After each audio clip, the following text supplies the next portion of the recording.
Estamos começando mais um estudo da palavra do Senhor aqui em Jeremias, capítulos 12 a 24. Você está no nosso estudo da grande história e agora estamos na área dos livros proféticos. Quando a gente fala sobre livros proféticos, é importante a gente salientar uma coisa aqui. É, os livros proféticos, eles são uma denúncia com relação ao presente. E aqui tem uma relação entre profecia e pecado. Por quê? Porque todo o sistema de pecado ele tem duas questões. Uma é interna ao ser humano, que faz a gente errar, tem problemas morais, problemas existenciais, problemas relacionais, e tem uma questão externa ao ser humano, que tem a ver com a sociedade. Então, toda a sociedade é um sistema formado por homens. E porque é formado por homens, tem erros. Então, tem o pecado pessoal e o pecado estrutural. E a profecia, o profeta era levantado para fazer a denúncia com relação a essas duas realidades, esses dois pecados que o ser humano ele está imerso.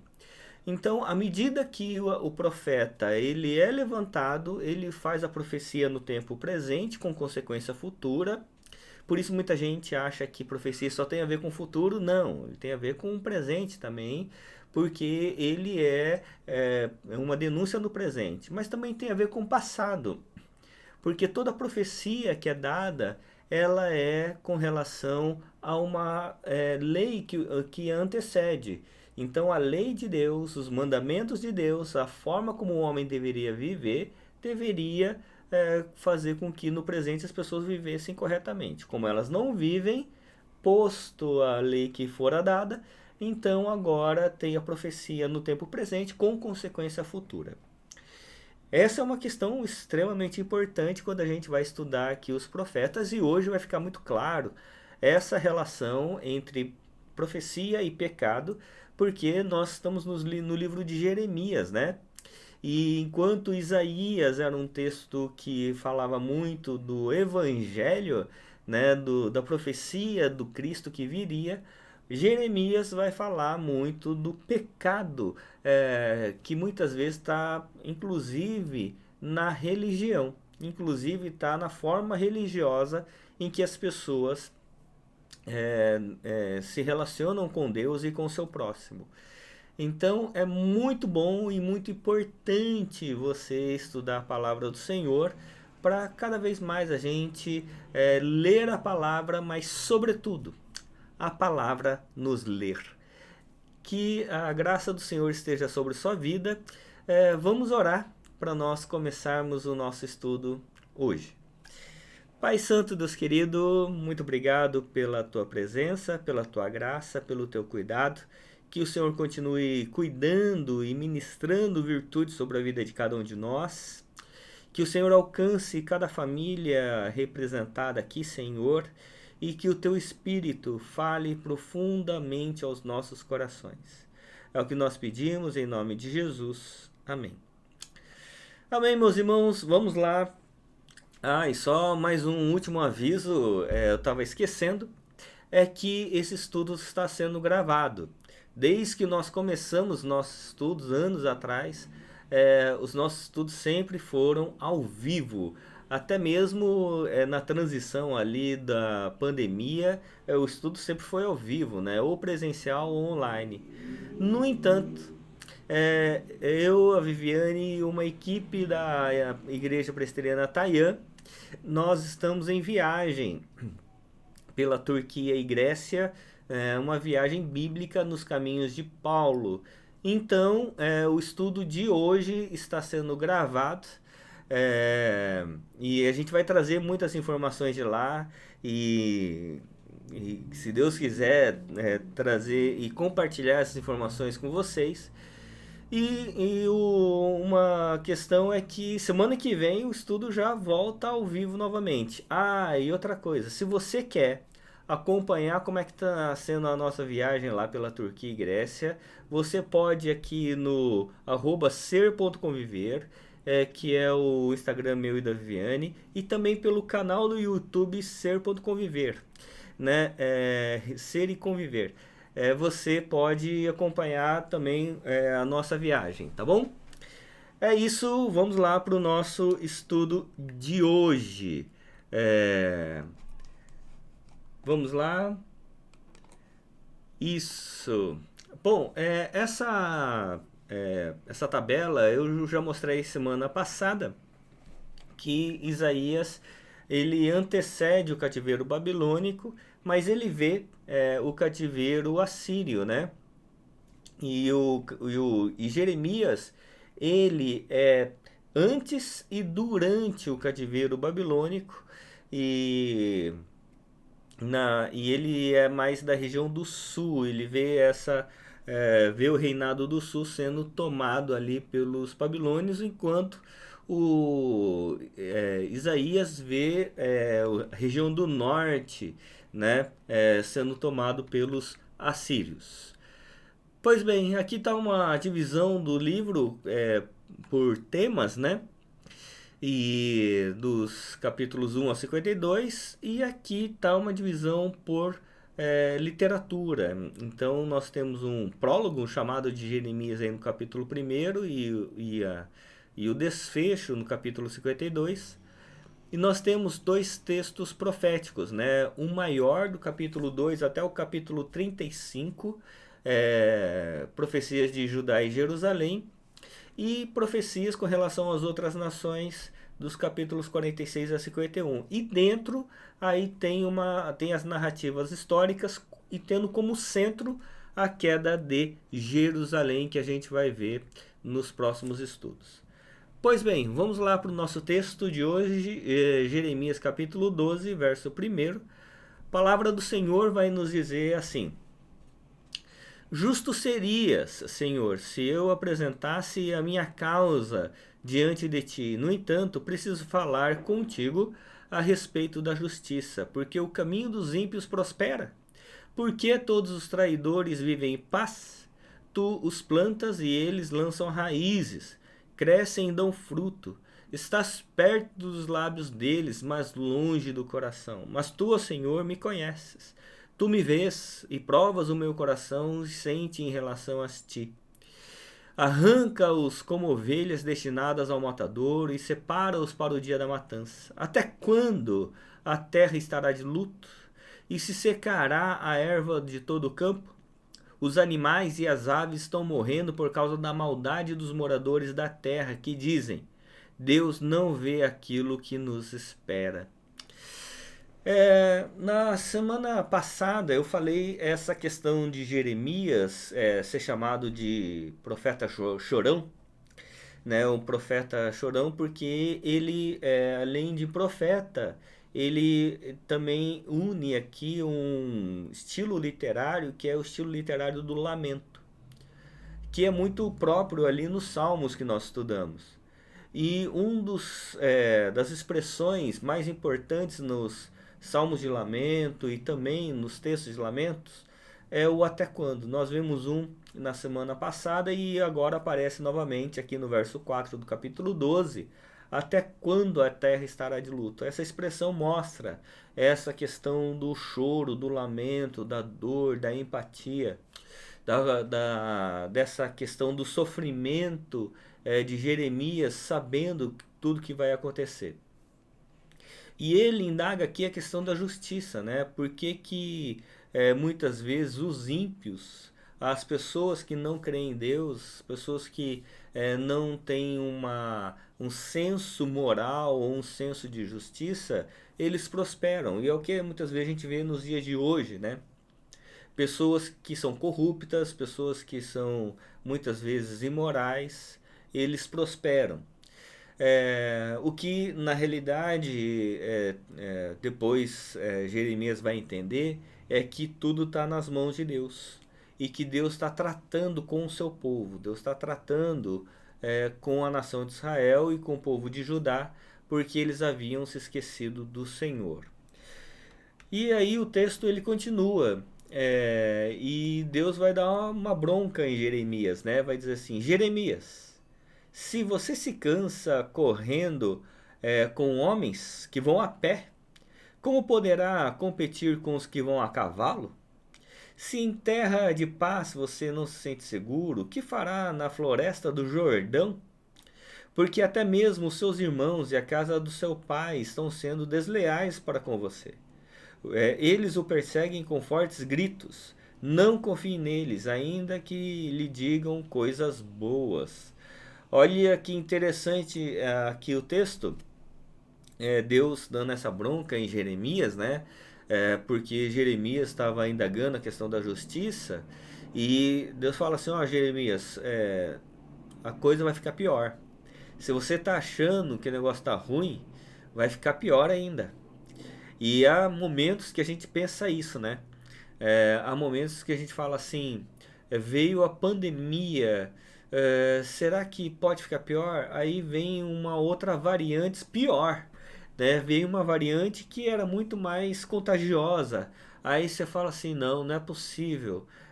Todo mundo preso em casa, com dificuldade. Será que pode piorar? Aí vem uma variante ainda pior. E quando a gente achava que agora a sociedade ia se recuperar, tudo mais, vem uma guerra. Então, às vezes a gente fala assim, olha, não, não dá para ficar pior. Dá, sempre dá, né? O ser humano ele não tem limites nas suas ambições, ele não tem limites no que ele pode causar. Então, o que acontece é que Deus estava falando isso para Jeremias, né? Ele falou: Jeremias, se você está cansado já, olha, deixa eu falar uma coisa. Se você acha que lutar contra homens a pé é difícil, vão vir homens a cavalo, né? E mais ainda, Jeremias, você não são homens desconhecidos. Você precisa lutar contra os da sua própria casa, porque eles estão sendo desleais com você. Então, muito interessante essa questão do que Deus vem falando para Jeremias, porque essa situação era uma situação extremamente difícil. E que Jeremias agora precisaria agora tomar um posicionamento mais proativo, né? E aí, o que acontece é que Deus vai dar uma ilustração. E Deus vai ter um texto bastante interessante no capítulo 13, e que ele vai dizer assim: Assim me disse o Senhor: Vá e compre um cinto de linho e coloque-o em volta da cintura. Não molhe antes disso. Comprei o cinto segundo a palavra do Senhor e o pus em volta da cintura. Então, pela segunda vez, a palavra do Senhor veio a mim dizendo: Pegue o cinto que você comprou e que está em volta da sua cintura, vá até o rio Eufrates e esconda-o ali na fenda de uma rocha. Fui e escondi o cinto junto ao rio Eufrates, como o Senhor me havia ordenado. Passados muitos dias, o Senhor me disse: Levante-se, vá até o rio Eufrates e pegue o cinto que eu lhe ordenei que escondesse ali. Fui até o rio Eufrates, cavei e tirei o cinto do lugar onde havia escondido, e eis que o cinto tinha apodrecido e não prestava para nada. Então a palavra do Senhor veio a mim dizendo: Assim diz o Senhor: Deste modo farei também apodrecer o orgulho de Judá e o grande orgulho de Jerusalém. Muito interessante esse texto. O que Deus está fazendo é uma ilustração do que ele faria com o povo de Jerusalém e de Judá. Com o objetivo de eliminar o orgulho dessas duas regiões. O que é interessante é que Deus fala para ele ir até o rio Eufrates, né? E é interessante que alguns estudiosos dizem que da onde Jeremias estava até o rio Eufrates dava em torno de 500 quilômetros. E que possivelmente Jeremias tenha andado a pé, né? 500 para ir, 500 para voltar. Depois ele teve que ir uma segunda vez para buscar aí 2.000 quilômetros, imagina. Então, mas quando Jeremias vai pela segunda vez, o linho debaixo da terra ele apodrece, né? E era o que ia acontecer. Então a reclamação de Jeremias no capítulo 12, falando assim, olha, por que que essas coisas vão acontecer? Deus explica no capítulo 13, por causa do orgulho do ser humano. É, Tem um texto que eu gosto muito em Provérbios que diz assim: a soberba precede a queda. Ou seja, o orgulho, né, precede a queda. A pessoa altiva, a pessoa orgulhosa, ela se torna não ensinável. É por isso que um autor que eu também gosto muito, chamado Peter Drucker, ele, até onde eu sei, não é um cristão, mas ele faz uma análise a respeito dos líderes e ele vai dizer assim que há coisas que desfaz o líder. E ele vai analisar ali três grandes líderes, né, que foi Hitler, Stalin e Mao Tse Tung. E vai mostrar que esses líderes, embora hoje a gente faça quase uma caricatura deles, né? Mas eles foram extremamente populares na sua época. Eles tinham carisma e porque eles tinham carisma, tinham eloquência, eles se tornaram não ensináveis. Eles passaram a não escutar os outros. E isso os desfez como líderes e para que eles se tornassem tiranos. Então eles deixaram de ser líderes e se tornaram tiranos. O que acontece aqui com a nação de Israel e de Judá é que também eles se tornaram orgulhosos. E o orgulho os desfez, fez eles errarem o caminho. Por isso que muitas das vezes a gente acha que a dificuldade faz com que a pessoa esteja vulnerável. E às vezes não. Por vezes, a maior vulnerabilidade de alguém é a sua riqueza. Às vezes, a maior vulnerabilidade de alguém é sua competência. A pessoa é tão competente e se torna tão prepotente que ela não vê os riscos porque ela se acha autossuficiente. Então, o que o texto bíblico sempre nos ensina é que uma pessoa que se torna orgulhosa, ela se acha no lugar de Deus. E o orgulho sempre foi essa tentativa de ser igual a Deus. Por exemplo, qual foi o pecado de Lúcifer? Quando ele estava como anjo, um anjo de luz, e ele quis ser igual a Deus. O orgulho. E ele já tinha uma posição extremamente privilegiada nas hostes celestiais, mas que para ele não era suficiente. Qual foi o grande pecado do homem, Adão? Se não foi o orgulho de querer ser igual a Deus? Então, e perceba, Adão, o que ele precisava mais? Não precisava de nada, ele estava no jardim do Éden, ele tinha tudo à sua disposição, Deus deu toda a criação a ele. Então, se tinha alguém que tinha tudo na vida, era Adão. Mas foi suficiente para ele? Não, ele foi tomado de orgulho e quis ser igual a Deus e caiu. Então, orgulho não é um sentimento assim, um sentimento menor. Ele, de fato, ele deturpa o nosso coração e deturpa a direção da nossa vida. E por causa do orgulho, muitos se sentem como deuses, inatingíveis, autossuficientes, e a soberba precede a queda. Por isso é muito importante a gente tomar cuidado com o orgulho, que é um dos males que mais afeta pessoas, inclusive pessoas de dentro da igreja. É por isso que é antagônico ser cristão e ser orgulhoso. O cristão, ele precisa ser de fato humilde. Mas vamos continuar aqui no nosso texto.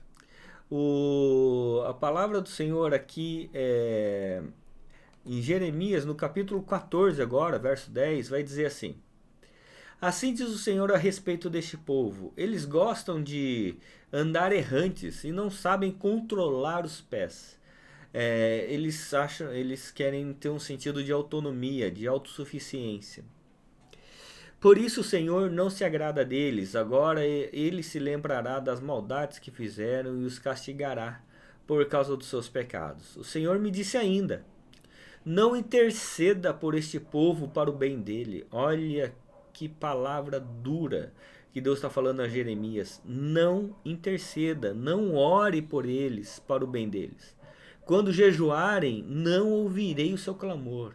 E quando trouxerem holocaustos e ofertas de cereais, não me agradarei deles. Pelo contrário, eu os consumirei pela guerra, pela fome e pela peste. Nossa, é terrível, porque guerra, fome e peste, guerra, fome e doença são três coisas terríveis. Então eu disse: ah, Senhor Deus, eis que os profetas lhes dizem: vocês não verão a guerra nem passarão fome, porque eu lhes darei verdadeira paz nesse lugar. Interessante, né? Enquanto Deus está dizendo para Jeremias: olha, Jeremias, seguinte, esse povo, eles estão errando, eles se acham autossuficientes e eu não vou me agradar deles. E aliás, hein, quando eles virem prestar culto, eu não vou aceitar. Não vou aceitar o jejum, não vou aceitar o holocausto, não vou aceitar a celebração deles.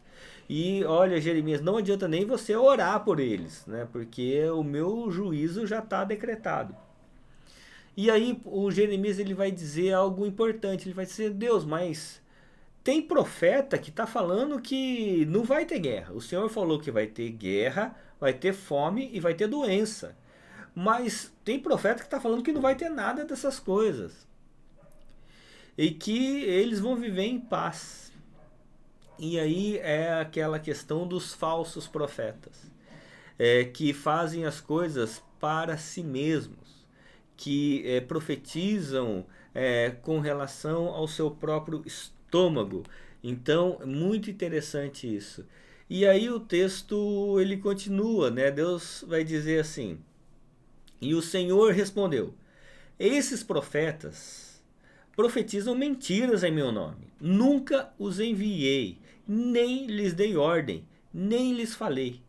Eles estão profetizando para vocês visões falsas, adivinhações inúteis e engano que procede do seu íntimo. Portanto, assim diz o Senhor a respeito dos profetas que, profetizando em meu nome, sem que eu os tenha mandado, dizem que não haverá guerra nem fome nessa terra. Esses profetas serão consumidos pela guerra e pela fome. O povo a quem eles profetizam será lançado nas ruas de Jerusalém, por causa da fome e da guerra. Não haverá quem os sepulte. A eles, as suas mulheres, a seus filhos e as suas filhas, porque derramarei sobre eles a sua maldade.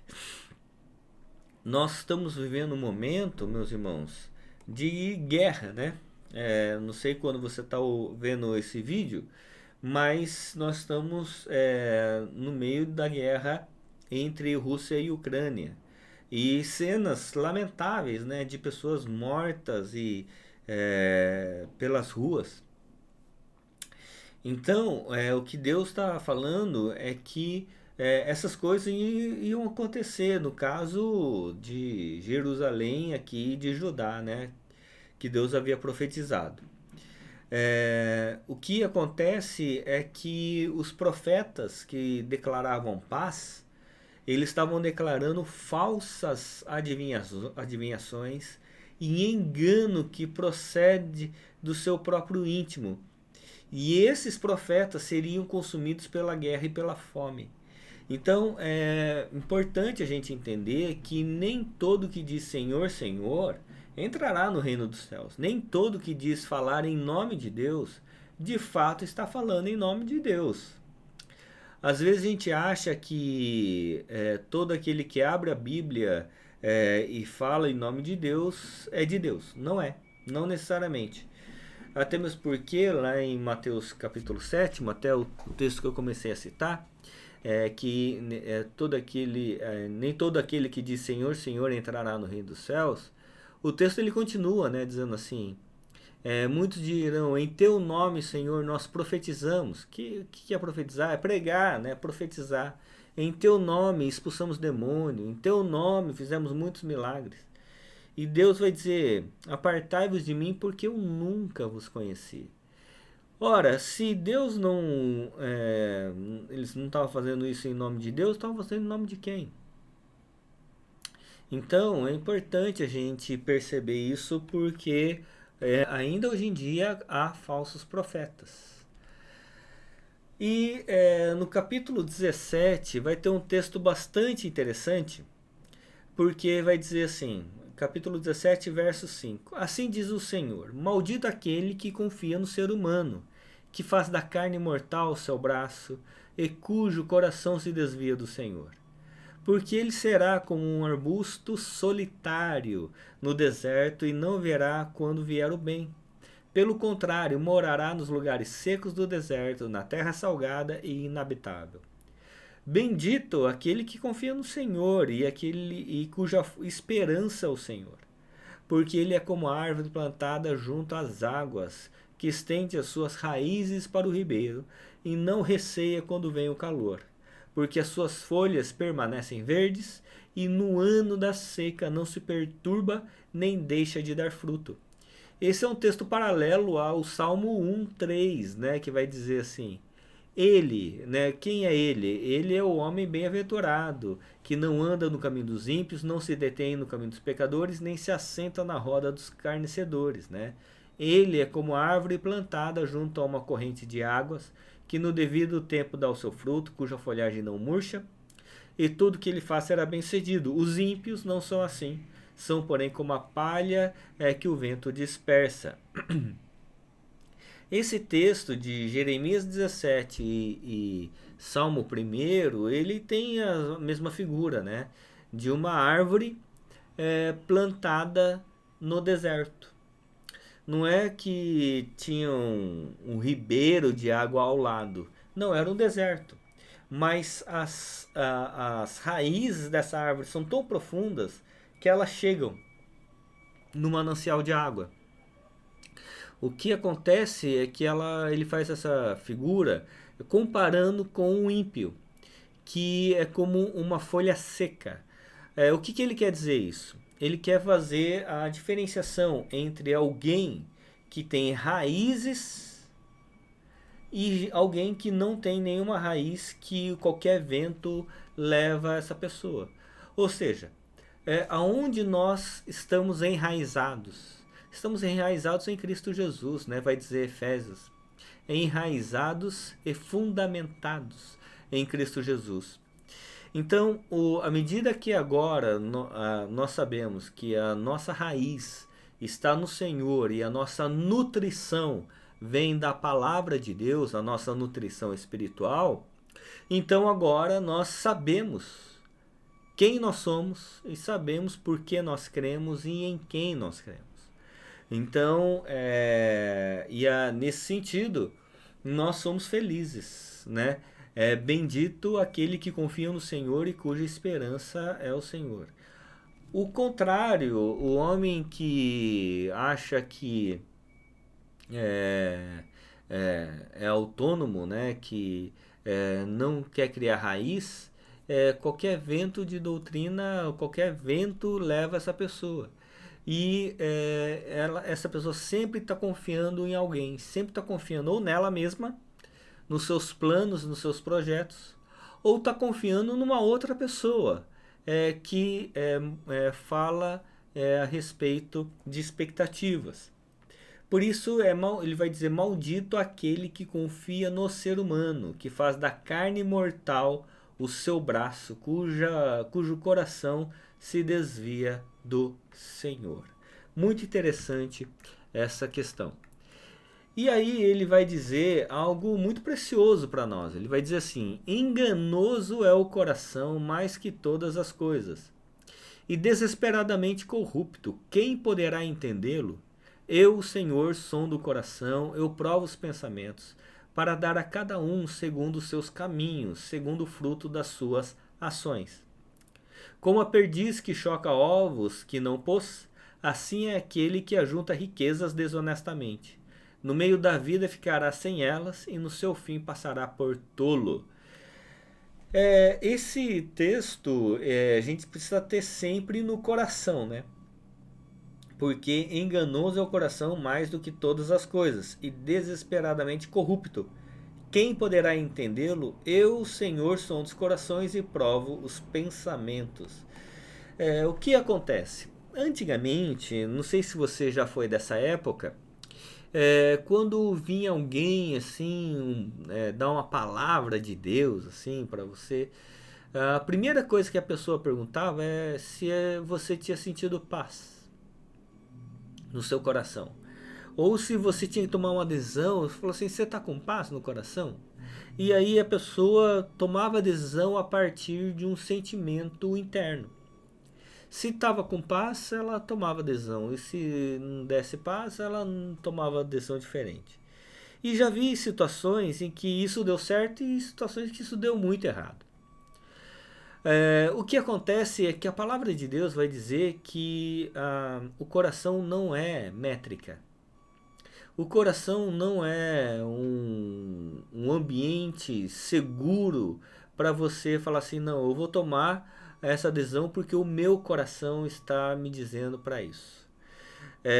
O coração é enganoso, porque agora o nosso coração está em pecado, né? Então o nosso coração ele não é isento de erro. Então é importante nós entendermos isso e compreendermos, hein, que o que nós precisamos de fato é ter a Deus como nosso único Senhor. Maldito o homem que confia no homem. Então confiar no próprio coração, a Bíblia vai dizer que é maldito. E bendito o homem que confia no Senhor, cuja esperança está no Senhor. Então é importante nós entendermos essa relação para não cairmos em erro. E aí o texto continua e Jeremias ele vai fazer uma outra figura, né? Uma outra ilustração. Ele já tinha feito duas ilustrações aqui. A primeira era do cinto de linho, lembra? A segunda é da árvore, né? E da palha. E agora ele vai usar uma terceira que é a mais conhecida de todas, a do oleiro. Jeremias 18 vai dizer assim: palavra que foi dita a Jeremias da parte do Senhor. Levante-se e desça até a casa do oleiro, e lá você ouvirá as minhas palavras. Desci à casa do oleiro, e eis que ele estava trabalhando sobre a roda. Como o vaso que o oleiro fazia de barro se estragou nas suas mãos, ele tornou a fazer dele outro vaso, segundo bem lhe pareceu. Então a palavra do Senhor veio a mim dizendo: Casa de Israel, será que não posso fazer com vocês como fez esse oleiro? Diz o Senhor: Eis que, como barro na mão do oleiro, assim vocês na minha mão, ó casa de Israel. Muito interessante esse texto, porque ele vai mostrar exatamente essa questão, né? De que o que ele estava fazendo não era uma destruição completa. Deus estava fazendo uma revitalização. Deus estava massando para reconstruir melhor. Então, porque ele é o oleiro, nós somos o barro, e ele faz em nós e de nós o que ele quiser, o que ele pretender. Não é o barro que diz ao oleiro como deve ser, se deve ser um vaso aberto, se deve ser um vaso fechado, um pouco mais gordinho, um pouco mais magrinho. Não somos nós que dizemos a Deus. É Deus quem nos forma. É Deus quem nos faz. Então é importante nós compreendermos essa questão. E aí o texto vai continuar no capítulo 19, dizendo assim: Assim diz o Senhor: vá comprar um pote de barro de um oleiro e leve com você alguns dos anciãos do povo e dos anciãos dos sacerdotes. Vá até o vale de Ben-Hinnom, que está junto à terra, à entrada do portão dos cacos, e proclame ali as palavras que eu lhe disser. Depois quebre o pote à vista dos homens que foram com você, e diga-lhes: assim diz o Senhor dos Exércitos: deste modo quebrarei este povo e esta cidade, como se quebra o vaso do oleiro que não pode mais ser restaurado. Os mortos serão sepultados e em Tofete, porque não haverá outro lugar para os sepultar. E é importante isso aqui porque quem seria restaurado seria Judá. E quando ele fala aqui que ia destruir de vez o povo, então isso aqui já não teria mais possibilidade de refazer. Foi quebrado, sem possibilidade de restauração, porque Deus havia dado agora o seu juízo, né? Então é importante aqui. E aí tem um texto no capítulo 20 que Jeremias agora, por causa dessas palavras, ele vai ser preso. E olha só o que diz: Passur, filho do sacerdote Mer, que era superintendente da casa do Senhor, ouviu Jeremias profetizando essas coisas, e por isso mandou que o profeta fosse açoitado e preso no tronco que ficava junto ao portão superior de Benjamim, na casa do Senhor. No dia seguinte, Passur mandou que Jeremias fosse tirado do tronco. Então Jeremias lhe disse: o Senhor mudou seu nome de Passur para Magor Missabib. Magor Missabib significa terror por todos os lados. Pois assim diz o Senhor: eis que farei de você um terror para você mesmo e para todos os seus amigos. Eles serão mortos à espada pelos seus inimigos. E você verá isso: entregarei todo o povo de Judá nas mãos do rei da Babilônia, que os levará presos à Babilônia e os matará à espada. Também entregarei toda a riqueza desta cidade, todo o fruto do seu trabalho e todas as suas coisas preciosas. Sim, entregarei todos os tesouros dos reis de Judá nas mãos dos seus inimigos, os quais hão de saquear, pegar e levar tudo para a Babilônia. E você, pastor, e todos os moradores da sua casa serão levados para o cativeiro. Você irá à Babilônia, onde morrerá e será sepultado. Você e todos os seus amigos, aos quais você profetizou falsamente. Olha que interessante esse texto. O pastor aqui, ele era o superintendente da casa do Senhor. O que era o superintendente? Era o presidente. Era o cara que mandava em tudo lá. E ele, além disso, ele profetizava. Falsamente, mas profetizava. E quando ele vê Jeremias fazendo umas profecias que ia contra a profecia dele, ele prende Jeremias e coloca Jeremias no tronco. E açoita Jeremias. E aí Deus fala para mudar o nome de pastor para Migor Missabib, e que é terror por todos os lados. Que o pastor, que se achava autossuficiente, que bateu no profeta, ele seria açoitado. Ele sofreria o terror por todos os lados no cativeiro babilônico.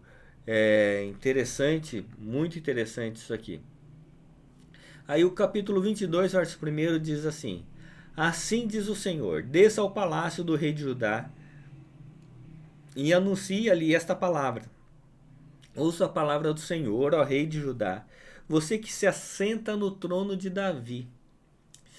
Que ouça também os seus servos e o seu povo que entra por essas portas. Assim diz o Senhor: pratiquem o direito e a justiça e livrem o oprimido das mãos do opressor. Não oprimam nem maltratem o estrangeiro, nem o órfão e nem a viúva. Não derramem sangue inocente neste lugar, porque se vocês de fato cumprirem esta palavra, então pelas portas desse palácio entrarão e os reis se assentarão no trono de Davi, em carros e montados em cavalos, eles, os seus servos e o seu povo. Mas se não ouvirem estas palavras, juro por mim mesmo, diz o Senhor, que este palácio se tornará em ruínas. É muito interessante esse texto, porque ele, da mesma forma como na semana passada, uma das causas era que o povo não estava cumprindo com as questões éticas, né? De praticar o direito e a justiça e livrar o oprimido, o estrangeiro, o órfão e a viúva. O quarteto aqui da vulnerabilidade, né? O oprimido, que é o pobre, o estrangeiro, que é o refugiado, o órfão e a viúva. Então é muito importante nós termos essa consciência de que precisamos ter a plena convicção de que nós temos uma responsabilidade com relação ao cuidado daqueles que necessitam. Então é muito importante. Se Deus dá a condição financeira a você, que você possa ajudar aqueles que necessitam, possa ajudar as pessoas mais vulneráveis. E o que nós fazemos com isso? Da mesma forma que apodreceu o cinto de Jeremias, o orgulho do homem apodrece o seu coração. É isso aí, meus irmãos. O orgulho é uma das coisas mais terríveis. Por isso que é um contrassenso, é uma contradição a pessoa ser um cristão e ser arrogante, a pessoa ser um cristão e ser soberbo. É uma contradição, deveria ser uma impossibilidade, mas infelizmente muitas vezes isso acontece, né? Mas o que Deus diz que a soberba precede a queda, né? Então, da mesma forma como apodreceu o cinto de Jeremias, o orgulho do homem apodrece o seu coração. Mas tem uma segunda questão. O melhor lugar para se estar é nas mãos do Senhor, mesmo que seja para Ele nos amassar e fazer de novo. Isso aqui é muito relevante. Às vezes a gente pode ficar chateado, angustiado, porque Deus está ali nos amassando, está ali trabalhando ali em nós. Mas duas coisas têm que vir ao nosso coração. Primeiro é que Deus está trabalhando em nós. E se Deus está trabalhando em nós, nós estamos sendo conduzidos por Ele. Deus não nos abandonou. Deus continua conosco, mesmo nos amassando. E a segunda questão é que quando Deus nos trabalha em nós e nos amassa, é para fazer um vaso melhor do que nós éramos. É porque Deus está nos aperfeiçoando. E sempre quando nós temos essa consciência que o Senhor está nos aperfeiçoando, é para sua glória, não é para nossa, é para a glória do Senhor. E isso é extremamente importante. A terceira questão é que o presidente do templo, as autoridades políticas e os pastores que fazem o povo errar serão castigados pelo Senhor. Não é a postura religiosa que vai fazer com que a pessoa entre no céu. Independentemente se é pastor, se é presbítero, se é diácono, se é bispo, se é arcebispo, seja lá o que for, não é o cargo religioso que vai fazer a pessoa entrar no reino dos céus. Tanto que Jesus havia dito a Nicodemos, um homem muito importante, que se ele não nascesse de novo, ele não entraria no reino dos céus. Então é importante nós entendermos que a nossa presença no Senhor não pela competência que nós temos, mas pela essência que manifestamos. Então isso é muito importante. Amém, meus irmãos? Que possamos continuar sempre confiando no Senhor. Não se esqueça que toda terça-feira aqui nós temos um encontro. Semana que vem, se Deus assim nos permitir, a graça dele estiver sobre as nossas vidas, faremos nosso encontro ao vivo, tá bom? Faremos nosso encontro ao vivo terça-feira, 18h30. Estaremos juntos aí para aprendermos mais da palavra do Senhor. Tá bom? Espero que a graça do Senhor esteja sobre você, que Deus os abençoe cada vez mais, enriqueça o seu coração, sua família, em nome de Jesus. Amém.